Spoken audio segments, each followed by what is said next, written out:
Nananawagan po ang isa pong pamilya ng negosyanteng pinagbabaril po dito sa lungsod ng Quezon para sa mga nakakita sa insidente na magbigay ho ng kanilang salaysay sa pulisya para mabatid po kung sino po ang may salarin po, may kasalanan no dito sa pagbaril po sa negosyante. Alamin natin sa ating pong Crime Desk.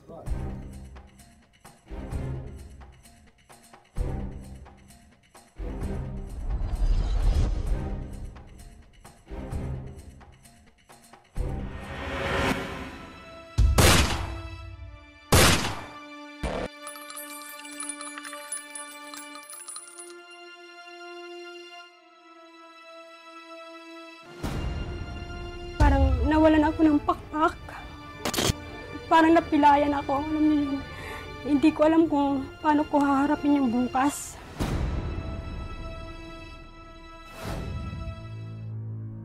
Sa dalawang tama ng bala sa ulo, bumulagta ang 36 anyos na negosyanteng si Ross Villamor.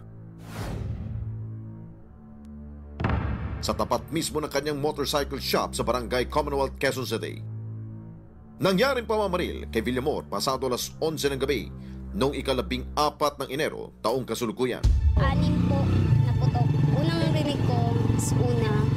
Tapos hindi namin akalain. Sabi namin parang malapit lang. Tapos mamaya may sumigaw po na si kuya, si kuya, si kuya. Yun na po. So paglabas nyo? Paglabas po namin, si boss nga nakita namin, nakabulagta na po.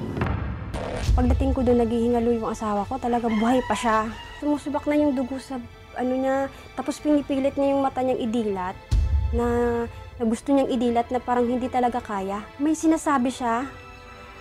Pero walang lumalabas. Kasi dugo na yung lumalabas sa bibig niya.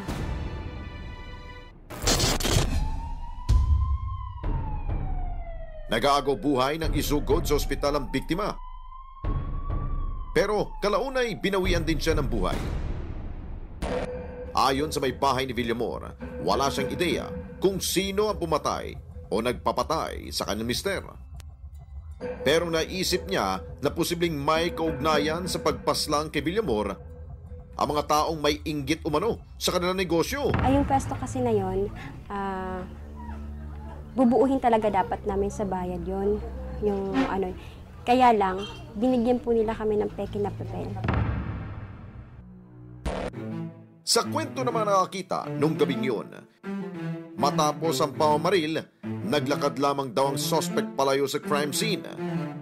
Nakasombrero siya at suot ang puting t-shirt at itim na jacket.